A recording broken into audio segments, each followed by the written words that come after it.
My daughter Emma was getting married, and we were off to a family meeting.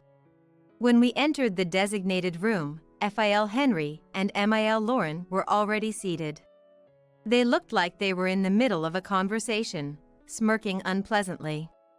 Looking at the table, I noticed that only 3 settings were prepared on our side. I realized this was their sly way of harassing us. "Please, take a seat."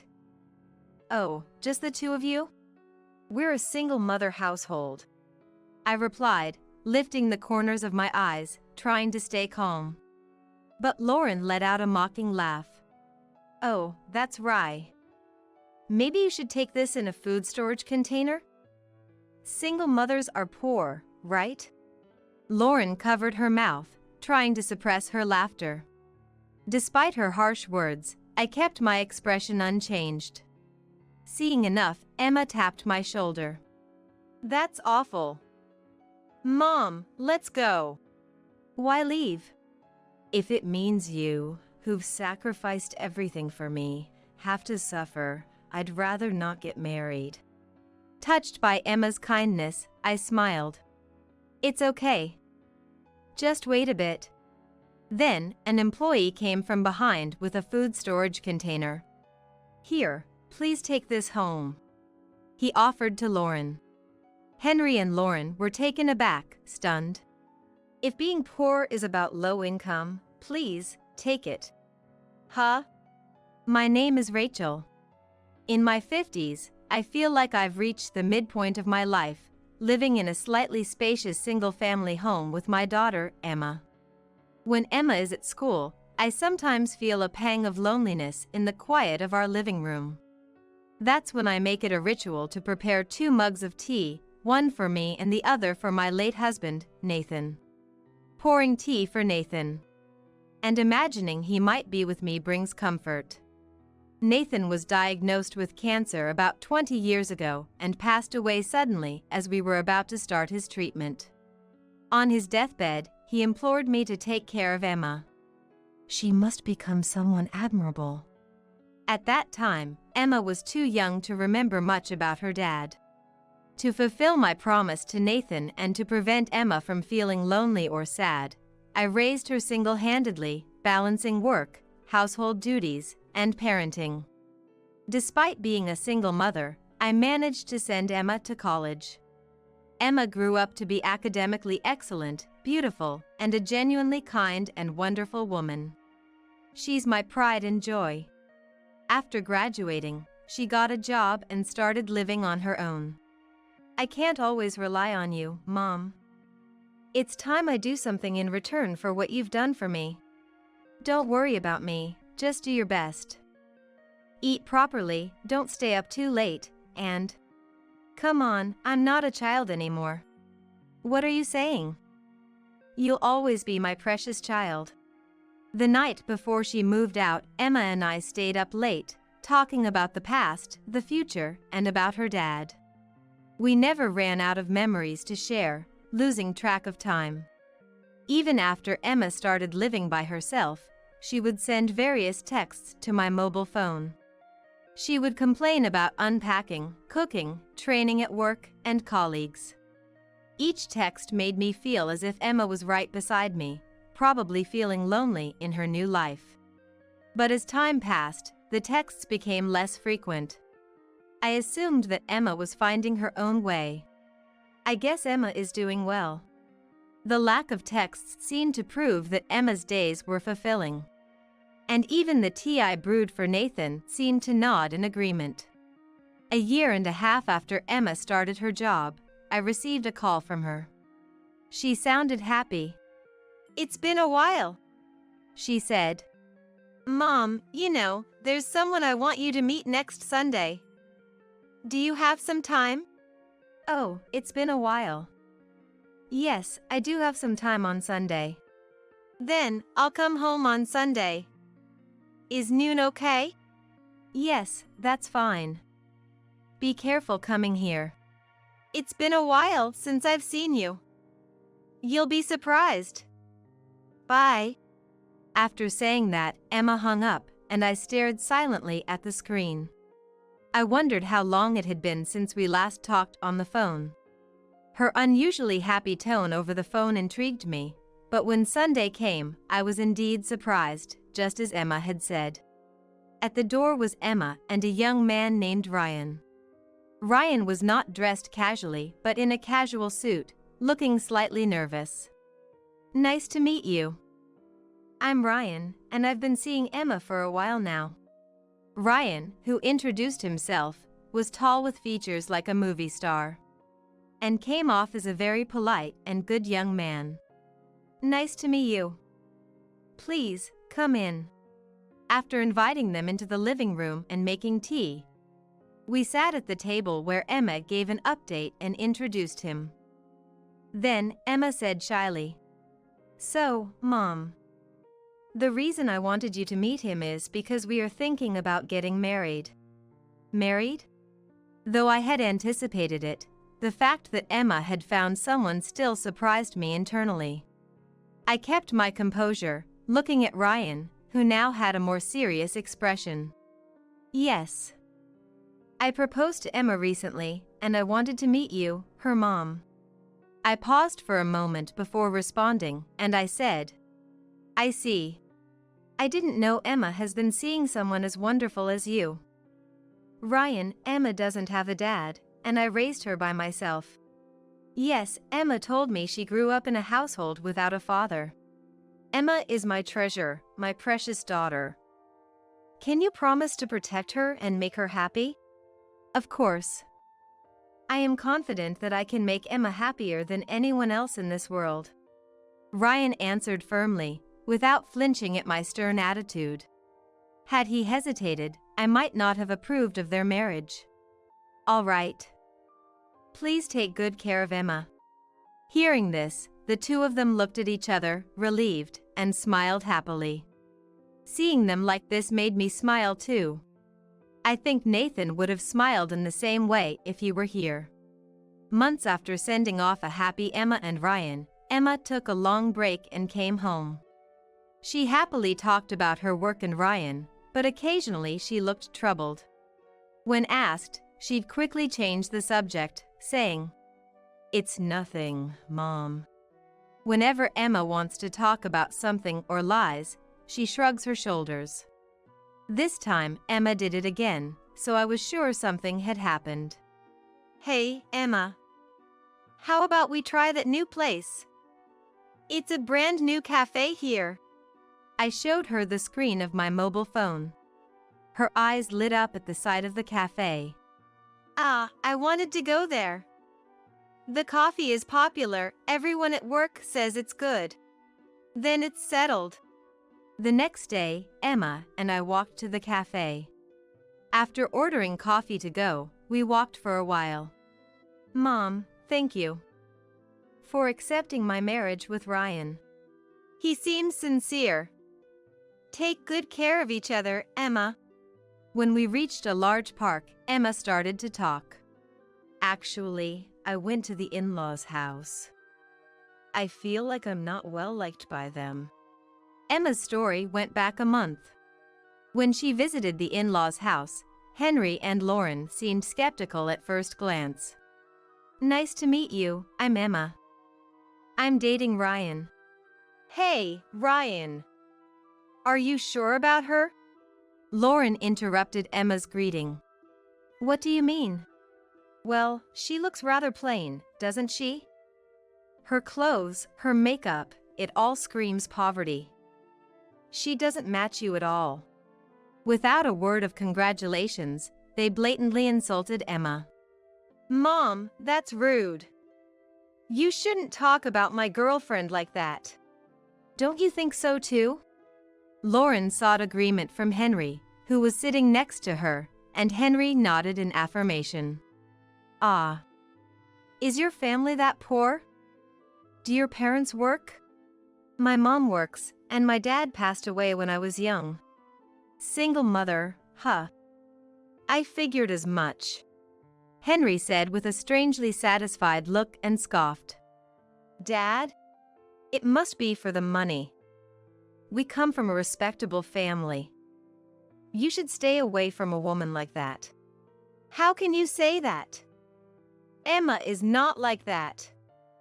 I know her best. Ryan just doesn't realize yet that there are many who would want to marry you for our assets.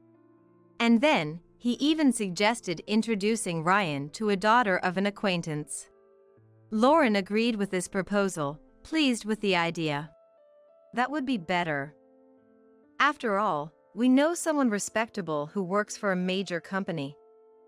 Not a match for a single mother's family. Don't you think so, Ryan? Seeing Lauren happily agree, Ryan raised his voice. Enough from both of you, Dad and Mom. The conversation went nowhere, and Ryan and Emma left the house. Ryan later told me that Henry and Lauren have a strong sense of elitism. Emma, I'm really sorry. My parents said such awful things and hurt you. Emma was apologized to multiple times by Ryan, who promised to always protect her. Sitting on a park bench listening to this, I had to suppress my anger from exploding. So, what do Ryan's parents say about the marriage? Last week, we went to their house again. We faced some snide remarks, but Ryan convinced them, and they agreed to our marriage. Are you okay with that, Emma? Emma bit her lip and shrugged. Yeah, it's okay. We won't be living with them, and I can endure it.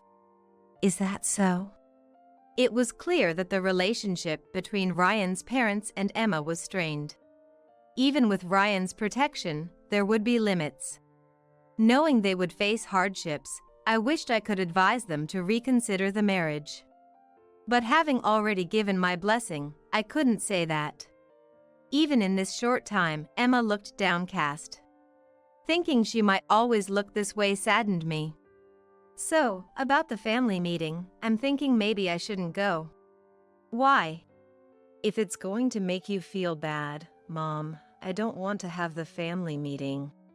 Emma's eyes seemed to well up, even though she didn't cry. She was considering my feelings. Touched by her kindness, I smiled. Don't worry about me. Let's have the family meeting so that everyone can acknowledge your marriage. Under the cold sky, Emma and I sipped our cooled coffee on our way home. When Emma told Ryan she wanted to have the family meeting, he was very surprised. And he kept worrying about her, saying, "You don't have to push yourself. I'm fine. Mom says not to worry. If you say so, I'll talk to my parents about it." And so, on the day, Emma and I went to the venue. Though we didn't say anything to each other, I decided to stand tall and face them with confidence. We took a cab to the hotel, and both Emma and I took a deep breath at the entrance. But Emma looked anxious.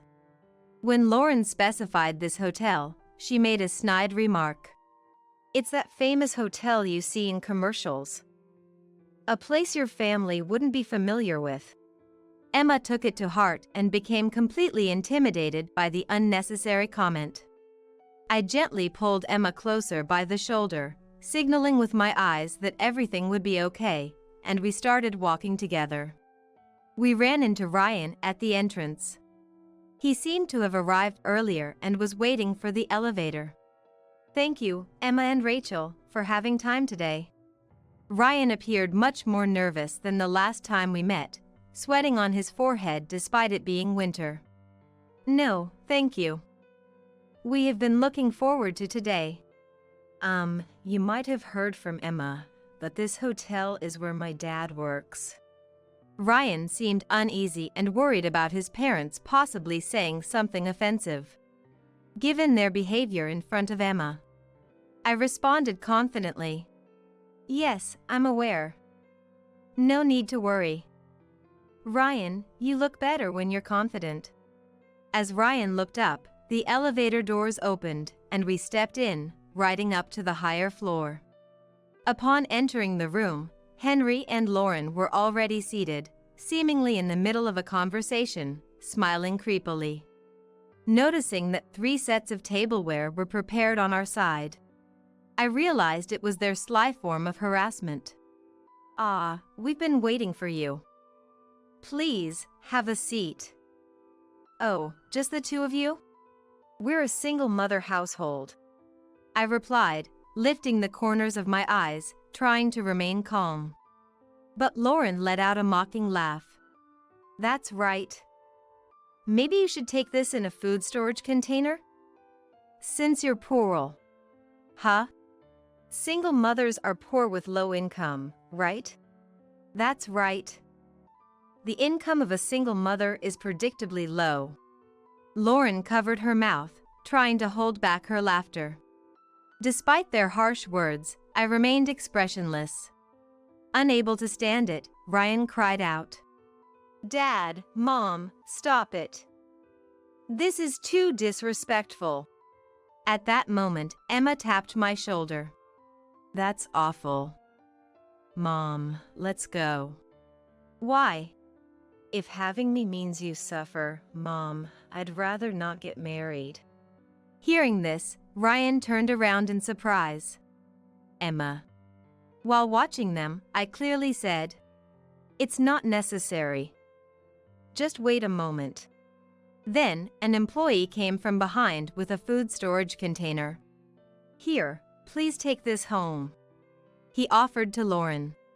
Henry and Lauren were taken aback, stunned. "If being poor is about low income, please, take it." "Huh? At least Rachel is far from poor," I firmly stated, and the employee, with efficient movements, placed the container down and stepped back, leaving Henry and Lauren outraged. "Is this some kind of disrespect?" "That's it. You're fired. Both of you, please calm down. She's been a friend of mine since childhood. The rudeness is on your part." The employee turned back to me, smiled briefly, and said, "The division manager always seems so busy." "Division manager?" Lauren and Henry gasped, tumbling out of their chairs like in a cartoon. Henry was sweating not just on his forehead but all over his face. Though it wasn't my intention to hide it, I am the daughter of the president of the group company that owns this famous hotel. I've worked for this company for many years, continuing even after getting married without resigning. When I was pregnant with Emma, I took the same maternity leave as other employees and raised Emma while working in Nathan's stead. By the time Emma entered college, my efforts were recognized, and I was promoted to division manager, unbeknownst to Henry and Lauren. "Are both of you okay?" I addressed Henry and Lauren with a composed voice as they lay sprawled on the floor. "Today, we came here for the family meeting regarding the marriage of my precious daughter and Ryan. It seems you have had quite a bit to say to my daughter." I glared at them, causing Henry and Lauren to tremble and shrink back. "I've worked hard to provide love and education for Emma since her father, my husband, died from illness when she was young." Ryan swallowed hard. "I believe in Emma, and I trust the person she has chosen. Even if he comes from parents who judge people by their income and are rude, I see Ryan as a polite and respectable young man, an important new member of our family." I paused for a moment before continuing. "I would think you feel the same about your children. So, I ask again, do you approve of my daughter's marriage to Ryan?" The room fell silent, with Henry and Lauren trembling, and Ryan looking nervous. Emma had never seen me take such a stance before. "How about it?" I pressed again, and Lauren, looking frustrated, glanced at Henry. Henry, pale-faced and flustered, hurriedly said, "Of course. Director, we hope for a closer relationship from now on." "Today, I am here not as a director but as Emma's mother," I stated firmly, looking at Henry. "And if we're talking about work, isn't it true that Henry will soon be leaving here?" "What do you mean?" I had investigated Henry's reputation within the company up until today. Knowing Emma's dad was Henry, I remembered his name. His condescending attitude towards Emma and his notorious behavior among hotel staff were well known. Henry was infamous for his high-handed behavior towards subordinates and was reported to be avoiding work under the guise of attending meetings. A hearing had been scheduled to address these issues. So, that's what it is. You should reflect on your actions. I left Henry speechless with my rebuke. Lauren stood up, face red, and lunged at me with a screech. However, I dodged, and she fell over. To the fallen Lauren, I delivered my final statement.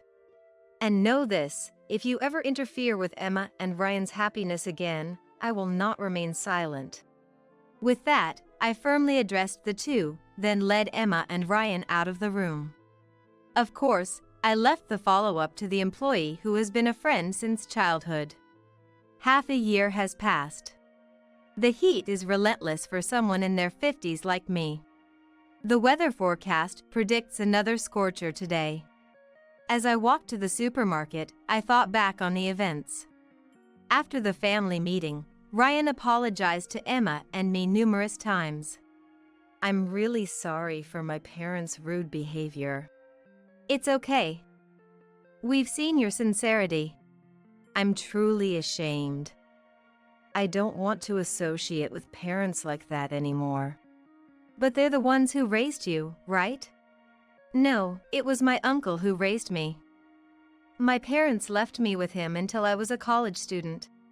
I had secretly wondered why Ryan's demeanor was so different from Henry and Lauren's arrogance. Understanding it was his uncle who raised him made sense. Ryan recently cut ties with Henry and Lauren after they approached him for money. Following the family meeting, Lauren called in a panic. Ryan, your dad lost his job. He was subjected to an internal hearing for negligence, making no sense at all. Ryan responded indifferently. That's tough. What do you mean, acting like it's none of your business? We're struggling without money, send us some. Mom, I heard about your spending habits from my uncle. You have a problem with wastefulness. What are you talking about? Maybe if you stopped wasting money, you'd have enough to live on. Don't rely on me. Such unnecessary talk. Then again, there were several calls, and Lauren had run through her savings due to her spending habits, even going as far as to say that Henry's retirement allowance was running out. Struggling to make ends meet, Henry and Lauren did not just ask for money but also reached out to me, wanting me to connect them over the phone. Morning, noon, or night, they didn't care when they called, which finally seemed to make Ryan explode in anger. Dad and Mom, please, enough. I don't want to trouble Emma or Rachel either. With that, he hung up the call and set Henry and Lauren's number to be blocked. Not stopping there, Ryan changed his mobile phone number and moved to a new apartment with Emma, changing their address. Of course, this was not communicated to Henry and Lauren, who remained unaware of Ryan and Emma's whereabouts afterward. Nothing stood in the way of their happy married life anymore. From what I've heard from Emma, they have been living peacefully since then. As for me, I've managed to maintain a good relationship with them, dining out with Emma and Ryan monthly. This incident made me realize a huge misunderstanding on my part. While I worked hard, thinking I was doing my best not to trouble Emma and raised her, I had completely stopped going on trips, which was my hobby. It seems Emma believed she was the reason I gave up my hobby, thinking my sacrifices were because of her. The efforts I made to spare Emma any hardship or worry ended up worrying her instead. From now on, don't worry about me. I want you to use your time and money for yourself. Until Emma told me this, I was enjoying living by myself at home, but afterwards, I started traveling more on weekends. As someone who loved domestic trips, I began visiting places I had wanted to go and places that held dear memories. And strangely, working hard daily made me feel it was okay to spend money and time for myself. Moreover, exploring the latest hotels started to benefit my work. Projects and such began to progress more smoothly, bringing me luck. As I thought of Emma's influence, I finished paying for my shopping and left the store. Today's shopping was for groceries to cook dinner together with the three of us. Glancing up, I saw Emma approaching from the opposite direction. "Mom, are you okay? Don't strain yourself, let me carry that for you." Emma hurried over and effortlessly took the bag from my right hand. "Oh, thank you. Shall we go then?" "Yes. Ryan said he'd come over as soon as he's done with work. He's looking forward to your chicken dish," Emma said with a smile. "We'll need to make plenty then." Recently, we received wonderful news that Emma is pregnant. Ryan, Emma, and of course, I were all delighted. I'm planning a surprise for Emma and Ryan, looking forward to sending clothes and toys for the grandchild, though it's a secret from them. While I wonder if it's too early, I know before long, the child will be born. Though this new life has just been conceived, I'm already eagerly anticipating the day I can meet them.